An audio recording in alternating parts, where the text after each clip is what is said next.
감정과 함께 살아가기.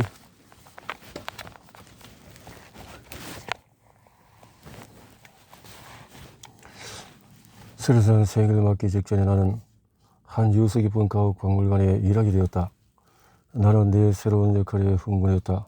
조지 왕조 시대에 지어진 이 타운하우스의 정문 열쇠를 내가 가지고 있었기에 나는 출근할 때마다 그 집에 사는 사람이라도 되는 양 문을 열고 들어갔다. 그게 참 좋았다.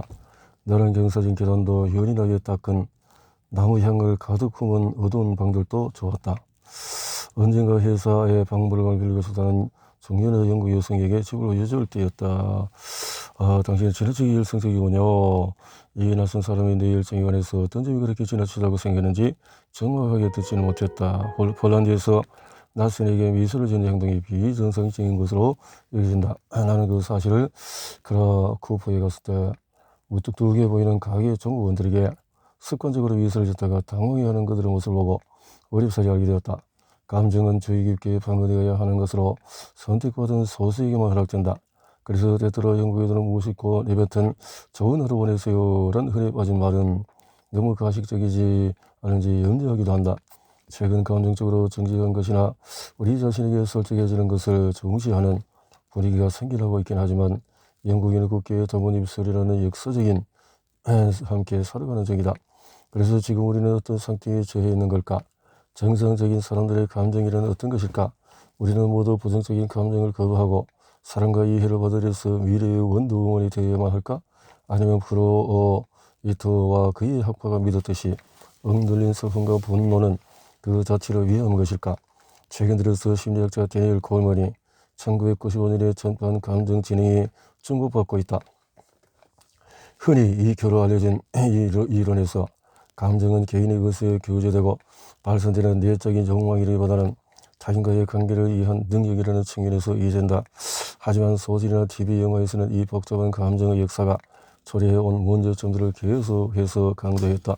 21년 감정글의 불을 그리고 서울 무엇이를 고안하느라 한 세기를 보냈지만은 결국 우리는 감정을 설명하거나 이해할 수 있는 보편적인 방법을 찾아내는 것은 고사하고 감정의 강도를 측정하는 것 근처에도 가지 못했다.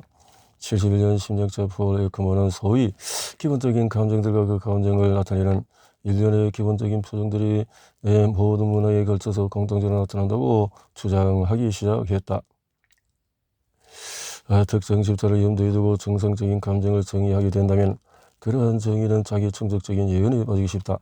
특정 집단에서 우세한 감정적인 제약이나 분노한 젊은 흑인 남성부터 교묘하게 감정을 속이는 여성에 이르기까지 감정의 역사. 자, 6장에서 내 아이들은 정상인가? 내 아이들은 엄마 아빠가 너를 망쳤어? 자, 이런 생각을 아동의 성장과 발달 방식, 행동 방식 행위는 지난 2세기 동안에서 정상적인 행동의 경계를 정하는 문제와 관련해서 가장 감정적이고 가장 논쟁적인 주제였다. 일련의 제도 개혁 밑바닥에 깔린 우려들은 아이들을 향한 것이기도 했지만 동시에 성인을 향한 것이기도 했다. 20세기 접어들면서 양육이 사회의 의제로 부작하기 시작했다. 아동 돌봄은 더 이상 본능적이고 자연스러운 것이 아니라 학습해야 할 기술이 되어졌다. 내 부모님도 분명 이 점을 걱정했던 것 같다. 엄마의 말은 내가 혼자라는 느낌을 확실히 들어주었다. 아동 발달 과정은 정해져 있는 게 아니다. 모든 아이는 각자만의 아이디어나 통찰로 우리를 놀라게 하고 감동시키는 재질을 가지고 있다. 뚱뚱하고 건강한 아이. 2017년에 내 조카 딸이 태어났다. 한 번은 여동생이 아기를 데리고 체중을 재러 갔는데 방문 간호사가 얼굴을 찌푸리며 아기의 체중이 30% 설이네요. 우리가 처음 아이를 평가하는 항목 중에서 하나가 신체 발육 상태다. 아이가 적절하게 자라는 중인가? 영양은 충분히 공급받고 있는가? 이렇게 브리테인이 살던 시대에는 아이의 신체의 사이즈를 두고 엄마에게 한층 더 혹독한 평가가 내려지곤 했다. 사망률은 유먼이 담당했던 런던의 지역처럼 빈곤할수록 높게 나타났다. 유먼과 그 동료들은 우유 수요 감소와 물건 캔 우유의 사용이 높은 영아 사망률이 원인이라고 보았다. 영양실조가 있다는 거죠. 방문가로서는 노동계급 어머니에게 조언을 제공하고 방문한 가정아이의 신체 사이즈를 측정해야 했는데 아이의 체중 측정이 의료의 관행으로 자리잡은 지 수년이 지나자 평균을 기초로 정상 체중을 정의할 수 있게 되어졌다. 정상 체중표로 아기 건강을 얻을 때 망각하기 쉬운 것은 평균의 법칙상 일부 아기들은 항상 다른 아기들보다도 작을 수밖에 없다는 사실이다. 평균에서 맡겨놓고 아이들이 리그스는 이러한 아동들의 실상을 심금 울릴 정도로 상세하게 묘사했다.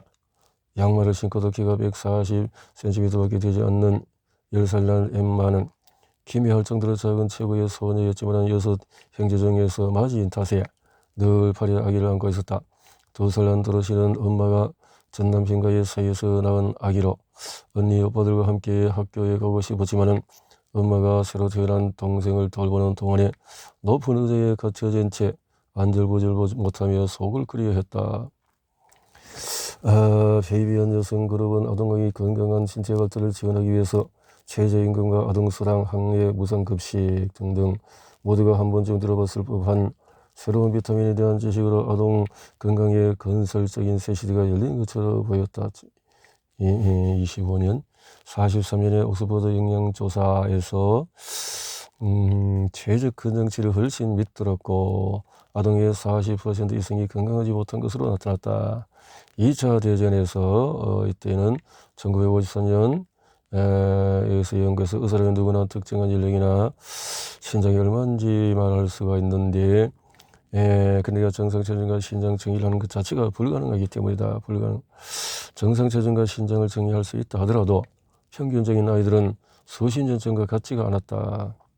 그래서 50년 영국 보건성은 20년대의 체중치는 40년대와 50년대에 조사한 평균치보다도 낮았다고.